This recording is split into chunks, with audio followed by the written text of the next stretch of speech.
नमस्कार, city online में आपका स्वागत है। मैं हूं नेहा दीक्षित। आइए नजर डालते हैं आज की हेडलाइंस पर। बैंक खाते में फेरबदल कर की 22,46,000 की धोखाधड़ी। आईसीआईसी बैंक के अधिकारी के खिलाफ इस्तगासे से मामला दर्ज। विश्व तंबाकू दिवस पर हुए कई जागरूकता कार्यक्रम आयोजित। तंबाकू रहित भारत बनाने की दी सलाह।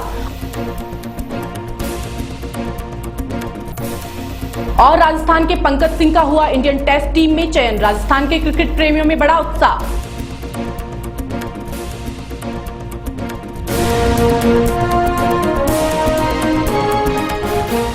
और अब खबरें विस्तार से। धोखाधड़ी का मामला दर्ज। अशोकनगर थाना इलाके में आईसीआईसी बैंक पंत कृषि भवन सी स्कीम पर एक युवक के खाते में हेराफेरी कर 22,46,000 की चपत लगा दी। इस संबंध में पीड़ित ने इस्तगासे के जरिए आईसीआईसी बैंक की मुख्य कार्यकारी अधिकारी चंदा कोचर के खिलाफ धोखाधड़ी का मामला दर्ज करवाया। पुलिस ने मामला दर्ज कर जांच पड़ताल शुरू कर दी है। पुलिस के अनुसार रविंद्र कुमार शर्मा निवासी वैशाली नगर ने बताया कि आईसीआईसी बैंक में पंत कृषि भवन सी स्कीम में उसका खाता है, जिसमें गत माह की 22 अप्रैल को उसके खाते में 22,46,649 रुपए क्रेडिट बैलेंस था, जिसे 23 अप्रैल को बैंक द्वारा इलेक्ट्रॉनिक रिकॉर्ड कंप्यूटर में हेर फेर कर बैलेंस खाते से 22,46,000 रुपए निकाल लिए गए हैं। इस संबंध में आईसीआईसी बैंक में जानकारी लेने पर पीड़ित को संतोषजनक जवाब न देने पर उसे इस्तगासे के जरिए आईसीआईसी बैंक की मुख्य कार्यकारी अधिकारी चंदा कोचर के खिलाफ धोखाधड़ी का मामला दर्ज करवाया। पुलिस ने मामला दर्ज कर जांच पड़ताल शुरू कर दी है। जयपुर के लालकोठी थाना इलाके में एक महिला को बैंक कर्मी बन एक अभियुक्त ने एटीएम बंद होने का झांसा देकर खाते की जानकारी ली और हजारों रुपए निकाल लिए हैं। वारदात का पता खाते को चेक करने पर चला। महिला घर पहुंची और परिजनों को वारदात के बारे में बताया। परिजन थाने पहुंच और मामला दर्ज करवाया।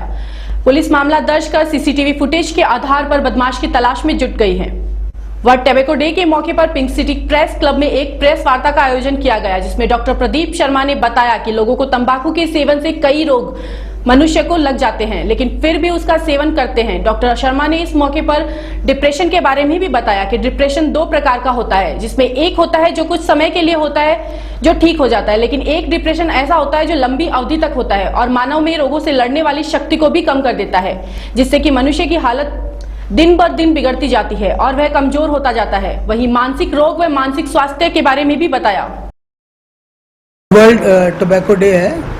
इसका असली मकसद ये होता है कि टोबैको से रिलेटेड, तंबाकू से रिलेटेड जो डिसऑर्डर्स हैं उसके बारे में जन जागरण हो सके।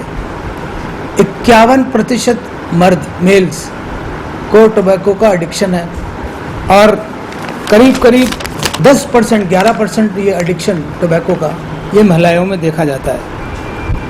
ये तंबाकू के च्युइंग के लिए है और स्मोकिंग के लिए 35% मेल्स स्मोक करते हैं और 2.6% महिलाएं इसको स्मोक करती हैं। इसके अलावा ये देखा गया है कि स्मोकिंग या जर्दे के सेवन के कारण 90% लंग कैंसर का जो कॉज है वो तंबाकू या स्मोकिंग है। टोबैको के प्रोडक्शन पर, टोबैको की सप्लाई पर, टोबैको के डिस्ट्रीब्यूशन पर और टोबैको के यूज पर प्रतिबंध या उसको रेगुलेट करता है। वहीं विश्व स्वास्थ्य संगठन framework convention for tobacco control ने भी पिंक सिटी प्रेस क्लब में एक पत्रकार वार्ता का आयोजन कर लोगों को तंबाकू से होने वाले खतरों के बारे में जागरूक किया। इस मौके पर सवाई मानसिंह अस्पताल के पूर्व अधीक्षक और जयपुर से आप पार्टी के प्रत्याशी रहे डॉक्टर वीरेंद्र सिंह ने लोगों को तंबाकू के बारे में बताया और कहा कि तंबाकू उत्पादों के सेवन से हो रहे जनहानि को रोकने में टैक्स में निरंतर हो रही वृद्धि के भी सकारात्मक परिणाम आए हैं। इससे तंबाकू सेवन करने वालों की संख्या में भी कमी आने लगी है और धीरे धीरे जनता भी जागरूक होने लगी है। और हम लोग भी 93-4 से इसको नियमित रूप से मना रहे हैं। लोगों के अंदर ये तो पता है कि तंबाकू हानिकारक है, लेकिन ये कितना घातक है ये अभी तक भी उनको इसका आभास नहीं है और इसीलिए डिफरेंट प्रोग्राम हम करते हैं। आज एक विशेष मुद्दा ये भी था कि राजस्थान एक अग्रणी राज्य है जहाँ की तंबाकू के ऊपर कर बढ़ने से यहाँ पर कंजम्पशन जो तंबाकू का है वो कम हुआ। तो ये एक तरह से मॉडल स्टेट है और इसके अंदर WHO ने भी इसको स्वीकार किया और गवर्नमेंट ऑफ राजस्थान को इसके लिए अवार्ड भी दिया गया है। 365 कार्य दिवस करने के विरोध में शुक्रवार को बार एसोसिएशन ने नेतृत्व में जयपुर हाईकोर्ट बेंच के वकीलों ने न्यायिक कार्यों का बहिष्कार कर हड़ताल कर दी है। माध्यमिक शिक्षा बोर्ड राजस्थान 10वीं की परीक्षा के नतीजे आने वाले 7 दिनों में जारी करने के संकेत मिले हैं। उधर बोर्ड द्वारा नतीजे जारी करने का अधिकांश काम पूरा कर लिया गया है। बोर्ड प्रशासन अब नतीजों को अंतिम रूप देने में जुटा है। सेकेंडरी की परीक्षा में पूरे राज्य से लगभग 11 लाख विद्यार्थी सम्मिलित हुए थे। यह परीक्षा 13 मार्च को प्रारंभ होकर 24 मार्च को खत्म हुई थी। परीक्षकों ने उत्तर पुस्तिकाएं जांच कर उनके अंक बोर्ड कार्यालय में भिजवा दिए हैं। अब बोर्ड प्रशासन परिणाम प्रकाशन की तैयारी में जुट गया है। महाराजा श्री छत्रसाल जी की 366वीं जयंती महोत्सव श्री प्रणामी पंचायत के तत्वाधान में श्री छत्रसाल प्रणामी नव युवक सभा द्वारा श्री कृष्ण प्रणामी मंदिर आदर्श नगर में झंडारोहण के साथ शुरू हुई। इस मौके पर मतार्थम वाणी अखंड पारायण का शुभारंभ किया गया। 3 दिनों तक आयोजित इस महोत्सव में दूसरे दिन प्रभात फेरी का आयोजन किया जाएगा, जो प्रणामी मंदिर राजा पार्क से रवाना होकर वीर छत्रसाल पार्क सेक्टर 2 जवाहर नगर जयपुर तक आयोजित की जाएगी और वहां पर धार्मिक कार्यक्रम आयोजित होंगे, जिसमें मुख्य अतिथि के रूप में विधायक व भाजपा प्रदेशाध्यक्ष अशोक प्रणामी होंगे। बड़ी खुशी की बात है कि राष्ट्रनायक नरवीर हिंद केसरी महाराजा छत्रसाल जी का ये 366वां जन्म जयंती का महान प्रसंग है।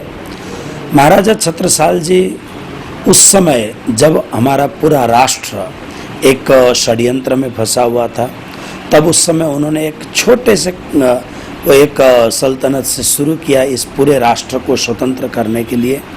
तो महाराजा छत्रसाल जी महामती स्वामी श्री प्राणनाथ जी महाराज जो उनके धर्मगुरु थे, अध्यात्म तत्ववेत्ता थे, उनके आशीर्वाद से उन्होंने जितने भी धर्म युद्ध किए सब में वो विजयी हुए। लेकिन वो एक केवल योद्धा मात्र नहीं थे, केवल एक राष्ट्र के राजा मात्र नहीं थे, वे श्री कृष्ण प्रणामी धर्म के तीसरे गुरु भी थे। कारण क्या था कि उनमें एक तरफ जहाँ पूरे राष्ट्र को सचेतन करने के लिए, पूरे राष्ट्र को सुशासन देने की उनमें परम योग्यता थी, वहीं पर उनका अंतर हृदय करुणा से, दया से, धर्म से लबालब भरा हुआ था। श्री महामती प्राणनाथ जी के अनन्य शिष्य बुंदेलखंड केसरी महाराजा छत्रसाल का 366वां जयंती महोत्सव आज से प्रारंभ हुआ। आज प्रातः ध्वजारोहण से प्रारंभ हुआ, जो महाराज अटल कहल किशोर जी ने ध्वजारोहण किया और उसके पश्चात में महामती प्राणनाथ जी की मुख्यवाणी का अखंड पारायण जो कि आज प्रातः प्रारंभ हुआ, जो 2 दिन चलेगा, कंटिन्यू रात्रि भर भी चलेगा। पश्चिमी विक्षोभ के कारण पिछले दिनों मौसम परिवर्तन के चलते प्रदेश वासियों को काफी परेशानियां उठानी पड़ी। कभी तेज धूप तो कभी बारिश के चलते प्रदेश भर में पहले तो फसलों का नुकसान पहुंचा, फिर बेमौसम हुई बारिश के चलते बीमारियों से जूझना पड़ा और अब मानसून का भी इंतजार करना पड़ेगा। मौसम विभाग की माने तो इस बार मानसून 5-7 दिन देरी से आने की उम्मीद है। वैसे तो 20 जून तक प्रदेश में मानसून सक्रिय हो जाता है, मगर पिछले दिनों लगातार मौसम में आए बदलाव की वजह से सही समय पर गर्मी नहीं पड़ी, जिसके चलते पश्चिमी भूभाग में वायु का दबाव कम नहीं हो पा रहा है। गौरतलब है कि देश के पूर्व में जो हिंद महासागर है वहीं से मानसून तैयार होता है, लेकिन देश के पश्चिमी भाग में हवा का कम दबाव क्षेत्र पर्याप्त नहीं होने के कारण मानसून के आगे बढ़ने की रफ्तार धीमी पड़ रही है, जिसके चलते प्रदेश के पहले सप्ताह में आने की संभावना है। को हम मानसून के साथ में नहीं जोड़ेंगे करेंगे, क्योंकि दोनों की उत्पत्ति का क्षेत्र है वो अलग अलग है। पश्चिमी विक्षोभ है वो मेडिटेरियन सी, कैस्पियन सी या रेड सी, ये सारी की सारी भूमध्य सागर ये है, और मानसून की उत्पत्ति है जो एकदम गहरे हिंद महासागर में होती है और वहाँ से जल से या नमी से भरी हुई हवाएं जब हिंदुस्तान में प्रवेश करती है केरला कोस्ट वगैरह पे, तो उसकी वजह से है जो बारिश शुरू होती है, जिसे हम मानसून बोलते हैं करते हैं। तो इन दोनों की उत्पत्ति है वो एकदम भिन्न है। इस बार मानसून भले पश्चिमी विक्षोभ की वजह से कह सकते हैं हल्का सा लेट है, मतलब 4 या 5 दिन के आसपास है जो लेट है।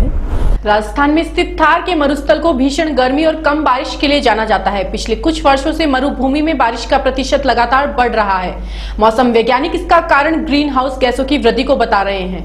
हमारे वायुमंडल में ग्रीन हाउस गैसों की मात्रा का बढ़ने का कारण समुद्री सतह पर मल्टी हीटिंग है, जो सूर्य की किरणों से होती है। इस कारण समुद्री जल का ज्यादा मात्रा में वाष्पीकरण हो रहा है। वायुमंडल से वाष्प के कण ज्यादा मात्रा में इकट्ठा होने के कारण और लगातार पश्चिमी विक्षोभ के आने के कारण देश के साथ पूरी दुनिया में असमय बर्फबारी, ओलावृष्टि और बारिश हो रही है। कारण है, एक तो आप मुख्यतः ये मान लीजिए कर लीजिए ग्रीन हाउस गैसेज। आज हमारे द्वारा जो भी अपन विकास की बात करते हैं तो हमारे विकास का एक दुखद पहलू ये भी है कि हर विकास के पीछे कुछ न कुछ अपशिष्ट गैसें हैं। जिस तरह से आप व्हीकल देख लीजिए, आने जाने के साधन देख लीजिए या फैक्ट्री देख लीजिए, तो वो फैक्ट्री प्रोडक्शन तो देती है, हमारे लिए लाइफलाइन बनाती है, हमारे लिए जो जीना सुलभ करती है, मगर उसका दुष्परिणाम भी देखिए कि उन सबके पीछे जो carbon dioxide, carbon monoxide, methane, इस तरह की जो ग्रीन हाउस को बढ़ाने वाली गैसें हैं, उनकी मात्रा भी निरंतर बढ़ती जा रही है। और हम ये कह सकते हैं ग्रीन हाउस गैसेस की एक अच्छी मोटी लेयर है, वो हमारे ऊपरी वायुमंडल में है जो स्थिर है। सूर्य से आने वाली किरणें निरंतर पानी के वाष्प कणों को गर्म करती है। क्या आप जानते हैं कि इन दिनों ज्यादा गर्मी क्यों पड़ रही है? जी हाँ, हम बताते हैं कि इन दिनों गर्मी का क्या कारण है। इस गर्मी का कारण है नौतपा। जी हाँ, नौतपा। नौतपा एक 9 दिनों का समय है जो हर वर्ष गर्मियों के दिनों में आता है। इन दिनों में गर्मी भीषण पड़ती है और यदि इन 9 दिनों में गर्मी भीषण बनी रहती है तो आने वाला मानसून और भी अच्छा हो जाता है। और यदि इन 9 दिनों में कभी बारिश हो जाती है या ये नौतपा योग खराब हो जाता है तो ज्योतिषी के अनुसार आने वाला मानसून सुखद न होकर खराब जाने वाला है। फिलहाल इस वर्ष ये नौतपा योग 22 मई से प्रारंभ हो चुका है और 2 जून तक रहेगा। ज्यादातर ज्योतिषियों का मानना है कि अगर 2 जून तक अच्छी गर्मी पड़ती रही तो आने वाला मानसून भी अच्छा रहेगा।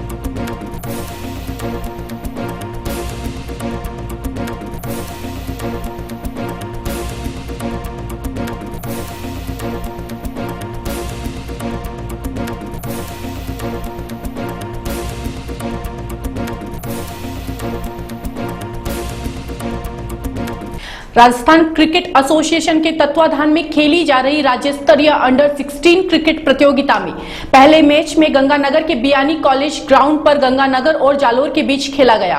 पहले खेलते हुए श्री गंगानगर ने 60 ओवर में 8 विकेट के नुकसान पर अरुण विश्नोई के शानदार शतक की सहायता से 257 रन बनाए। वहीं दूसरा मैच जयपुर में KL सैनी स्टेडियम पर टॉक बांसवाड़ा के मध्य खेला गया। पहले खेलते हुए टॉक ने कुल 197 रन बनाए।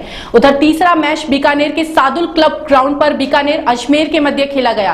पहले खेलते हुए बीकानेर ने अजय गिगना के शानदार शतक की सहायता से 261 रन बनाए।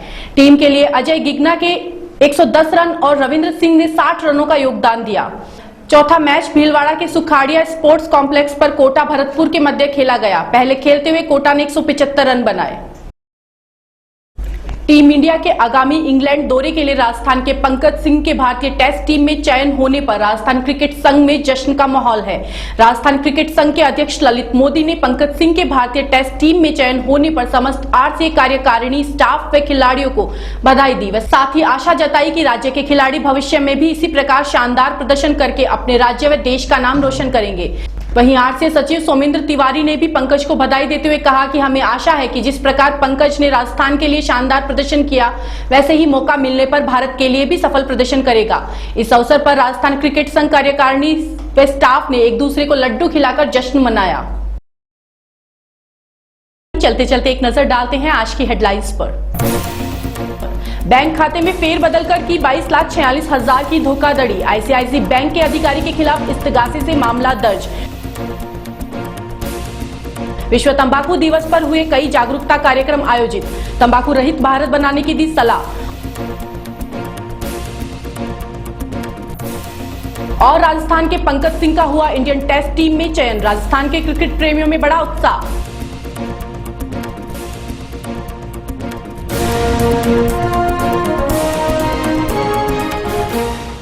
फिलहाल बुलेटिन में इतना ही। शहर की हर खबर CTI पर। नमस्कार।